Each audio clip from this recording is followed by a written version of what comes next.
Hello बच्चों, मैं रामलाल कृषक बाल विद्या मंदिर इंटर कॉलेज दुर्गापुर बाराबंकी से। आज हम कक्षा 10 हिंदी विषय काव्यखंड में आज हम पढ़ेंगे सूरदास जी को, जो पहले वीडियो में आप पढ़ चुके हैं बेटा। सूरदास के जीवन के विषय में जो कुछ महत्वपूर्ण तथ्य थे उसको पढ़ा, ठीक। और उनके द्वारा रचित जो दो पद थे, चरण कमल और अविगत गत कुछ का हाथ में आवे, जो दो पद आप पढ़ चुके हैं पहले वीडियो में। अब उनका जो हम अगला पद है उसको पढ़ने जा रहे हैं बेटा। हाँ ठीक है, पढ़ते हैं, देखते हैं।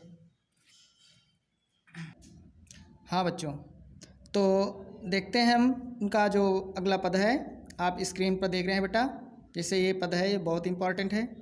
ऊधो मन न भये 10-20, एक हुतो सो गयो श्याम संग को और आधे ईश। इंद्रिय शिथिल भई केशो बिन ज्यों देही बिन शीश। आशा लाग रहत सन तन श्वासा जीवहि कोट बरीश। तुम तो सखा श्याम सुंदर के सकल जोग के ईश। सूर हमारे नंद नंदन बिन और नहीं जगदीश। देखिए बेटा, गोस्वामी सॉरी सूरदास जी कहते हैं इनका जो उसमें जो आपने संदर्भ पढ़ा था कि प्रस्तुत गद्यांश हमारी पाठ्य पुस्तक हिंदी काव्यखंड में संकलित सूरदास जी द्वारा रचित और पद शीर्षक से लिया गया है, ठीक। ये इसका हो जाएगा, संदर्भ हो जाएगा बेटा। अब इसका प्रसंग क्या होगा? देखिए बेटा, जब भगवान श्री कृष्ण जब मथुरा चले गए थे, ठीक, जब मथुरा चले गए थे तो मथुरा जब जा कर के एक उनके जो सखा थे, जो उनके मित्र थे, वो थे उद्धव। तो एक दिन उद्धव से वो कहने लगे कि मुझे गोकुल की बहुत याद आ रही है। वहाँ हम अनेक प्रकार की लीलाएं किया करते थे, ठीक, और जो ग्वाल बाल गोपियों के साथ तमाम प्रकार के खेल, तमाम प्रकार की जो शरारतें किया करते थे, ठीक। वो लोग हमें इतना प्यार करते थे, इतना मुझे मानते थे कि वो सब माफ़ कर देते थे। इसलिए मुझे मथुरा की गोकुल की बहुत याद आती है, ठीक है।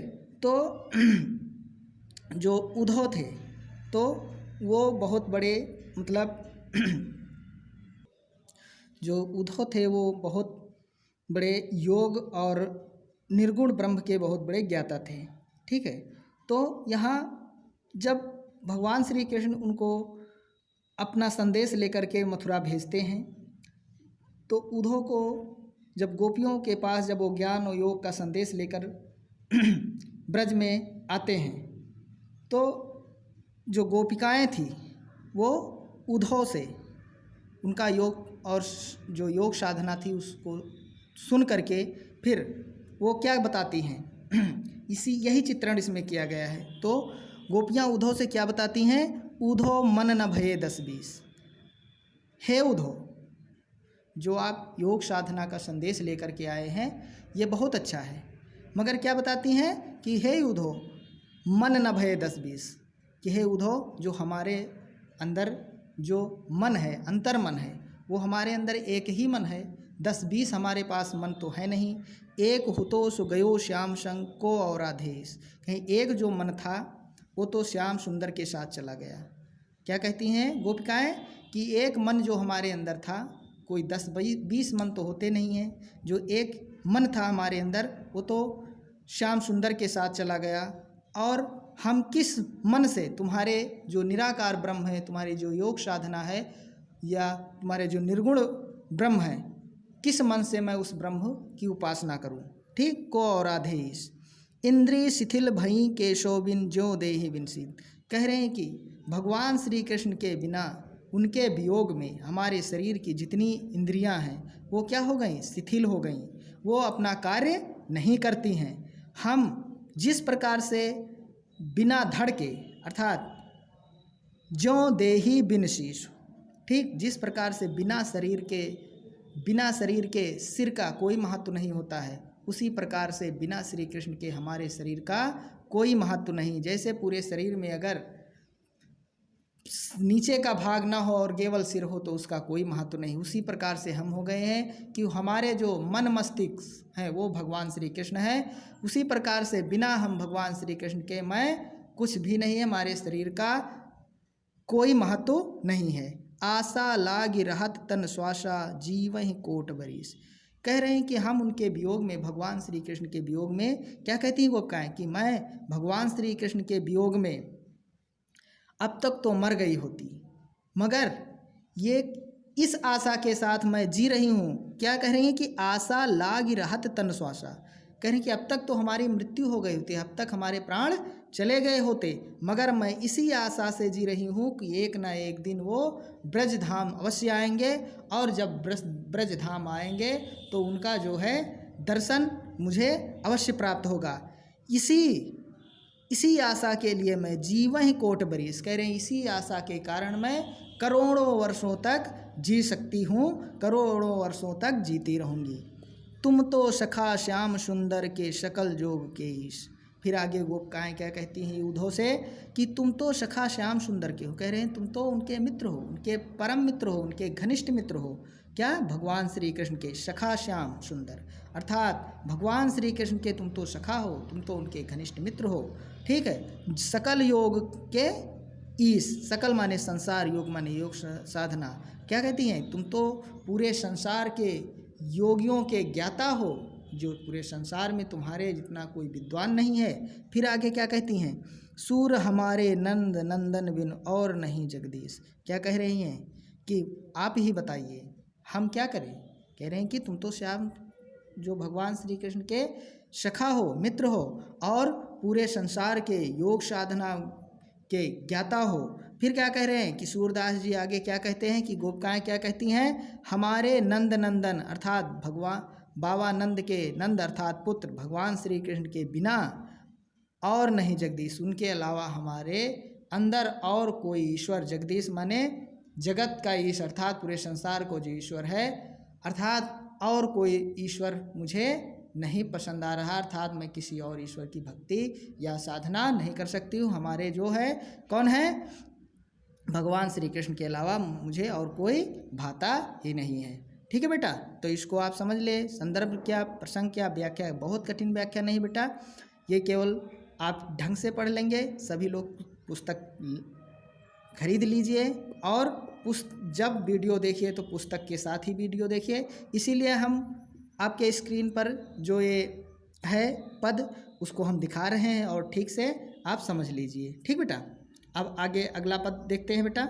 आओ देख रहे हैं बेटा, जैसे इसमें जो काव्य सौंदर्य में क्या लिखेंगे बेटा, जैसे भाषा है तो साहित्यिक ब्रज भाषा है बेटा, जो इसमें रस है वो वियोग श्रृंगार है बेटा, छंद गीतात्मक है बेटा, अलंकार में अनुप्रास रहेगा। ठीक, और गुण प्रसाद है।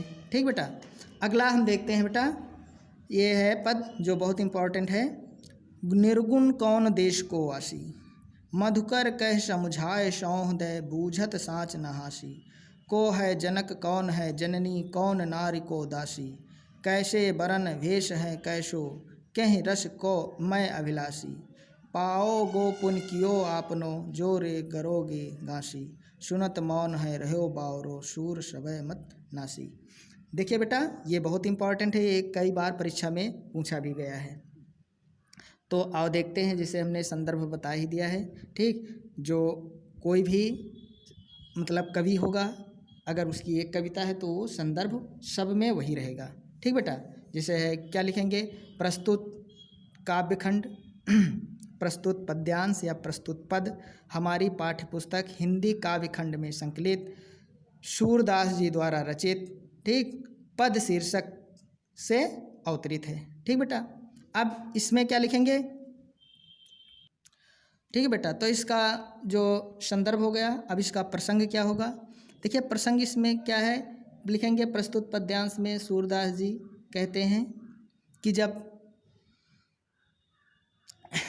उद्धव जी ब्रज में जो श्री कृष्ण का संदेश लेके आते हैं और गोपिकाओं से निर्गुण ब्रह्म के बारे में बताते हैं, ठीक, निर्गुण ब्रह्म की भक्ति के बारे में बताते हैं, योग साधना के बारे में बताते हैं, तो गोपिकाएं उद्धव जी से क्या पूछती हैं? निर्गुण निराकार ब्रह्म के बारे में पूछती हैं कि निराकार ब्रह्म कौन है, ठीक, क्या है उसका क्या नाम, उसका परिवार कैसा, उसका वेशभूषा कैसा। तो तो उसके व्यक्तित्व के बारे में पूछती हैं। इसमें वही वर्णन किया गया प्रस्तुत पद में, जो है निराकार ब्रह्म, जो गोपिकाएं हैं उद्धव से निराकार ब्रह्म के विषय में पूछती हैं। ठीक बेटा, तो आइए इसकी व्याख्या क्या होगी बेटा, व्याख्या देखते हैं हम। निर्गुण कौन देश को आसी, मधुकर कह समुझाए सौह दे, बूझत साँच न हासी। क्या गोपिकाएं कह रहे हैं कि हे उद्धव, आप पहले ये बताया कि निर्गुण कौन देश का वासी है, अर्थात निर्गुण जो आपका निराकार ब्रह्म, जिस निराकार ब्रह्म के बारे में आप बता रही हैं, वो निराकार ब्रह्म, वो निर्गुण ब्रह्म किस देश का निवासी है, अर्थात किस देश में निवास करता है। फिर आगे क्या है बेटा, मधुकर कह समझाए सौह दे, बूझत साँच न हासी। क्या आगे गोपिकाएं कह रही कि हे मधुकर, अर्थात हे उद्धव, मैं समझा करके आपको और अपनी सौगंध दे करके मैं पूछती हूँ कि आप हंसी मत करना, मजाक मत करना। जो हम पूछ रहे हैं कि बूझत साँच न हासी, मैं जो भी कह रही हूँ, ठीक, उसका सही सही उत्तर देना, उसमें हंसी मजाक मत करना। ठीक, अपनी सौगंध दे करके क्या कह रहे हैं कि मधुकर कह समझाए सौह दे, बूझत साँच न हासी। कह रहे हैं सौह मतलब सौगंध दे करके, ठीक, उनको समझा करके कह रहे हैं कि हे उद्धव, हम अपनी सौगंध दे करके तुमको समझा रहे हैं कि ये आप ये बताइए, आप जो हम पूछ रहे हैं उसके विषय में आप सत्य बताएंगे, उसमें हंसी मजाक मत करना, झूठ मत बोलना। फिर आगे कह रही को है जनक कौन है जननी, कौर नार को दासी। कह रहे हैं कि जिस आप निर्गुण ब्रह्म के बारे में बता रहे हैं, उस निराकार ब्रह्म का जनक कौन है, अर्थात पिता कौन है उसका, कौन है जननी, और उसकी माता कौन है। जननी का अर्थ है माता, उसकी माता कौन है। क्या कह रहे हैं कि उसके पिता का क्या नाम है, उसकी माता का क्या नाम है। कौन नार, और उसकी नारी अर्थात उसकी पत्नी कौन है। ठीक, कौन है दासी, कौन को दासी। कह रहे हैं उसके माता पिता कौन है, उसकी पत्नी का क्या नाम है, और उसकी दासी कौन है। फिर आगे क्या कहती हैं गोपिकाएं, कैसे बरन भेष है कैसो, कह रस मैं अभिलाषी। कह रहे हैं कि जिस निराकार ब्रह्म के विषय में आप हमसे वार्ता करते हैं, अर्थात जिसके विषय में आप बताते हैं, जिसकी भक्ति के विषय में आप बताते हैं, ठीक है, हम उनकी भक्ति करेंगे, ठीक है, मगर ये आप उसका परिचय दीजिए कि उसका वर्ण कैसा है, उसका वर्ण कैसा है, ठीक, उसके शरीर का रंग कैसा है, सांवला है, गोरा है, ठीक, किस रंग का है, किस वर्ण का है, भेष है कैसे, उसका वेशभूषा कैसा है। कह रस मैं अभिलाषी, और किस रस का वो अभिलाषी है। कह रहे हैं वो किस रस का अभिलाषी है, किस रस का अभिलाषी है। ठीक, मतलब उसका स्वभाव कैसा है, वो हास्य रसी है या कैसा वो है, कैसे रस का मैं अभिलाषी है। पाओ गो पुन कियो आपनो, जोर करोगे काशी। कह रहे हैं कि हे उद्धव, अगर आपने हमारे साथ मजाक किया, ठीक, हमारे साथ छल किया, हमारे साथ कपट किया, तो उसका उस अपने कर्म का क्या करें, करोगे पुण्य कियो आपनो, जोर करोगे काशी। कह रहे हमारे साथ अगर तुमने जरा भी छल की, हम जो पूछ रहे हैं उसमें अगर तुमने बताने में जरा भी अगर गलत किया, अगर छल किया, तो उस कर्म का फल अवश्य पाओगे। अगर झूठ बोला तो आप उसका फल अवश्य भोगोगे, जैसा करोगे वैसा आप अवश्य पाओगे। सुनत मौन हो रहो बावरो, सूर सबय मतिनासी।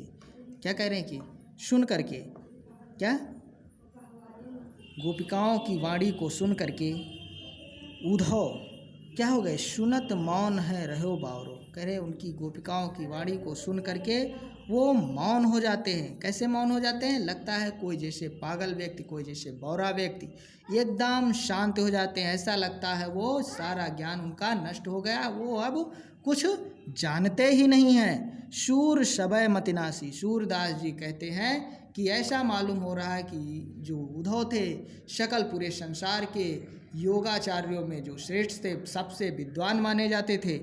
ऐसा मालूम हो रहा है कि गोपिकाओं के सामने उनकी सारी बुद्धि, सारी मति नष्ट हो गई। ऐसा लगता है वो कुछ जानते ही नहीं है। उन गोपिकाओं का वो किसी भी सवाल का कोई उत्तर नहीं दे पाए और मौन हो गए। ठीक है बेटा, इसका व्याख्या यहीं तक होगा। ठीक है, अब इसमें क्या है, काव्य सौंदर्य में हुई भाषा, रस, छंद, अलंकार, ठीक, भाषा वही होगी, साहित्यिक ब्रज भाषा होगी। जो रस होगा वो वियोग श्रृंगार होगा, छंद गीतात्मक होगी। ठीक, और ठीक वह गुड़ प्रसाद। तो आपको अगर ठीक से इसको पहले पढ़ ही लीजिए बेटा।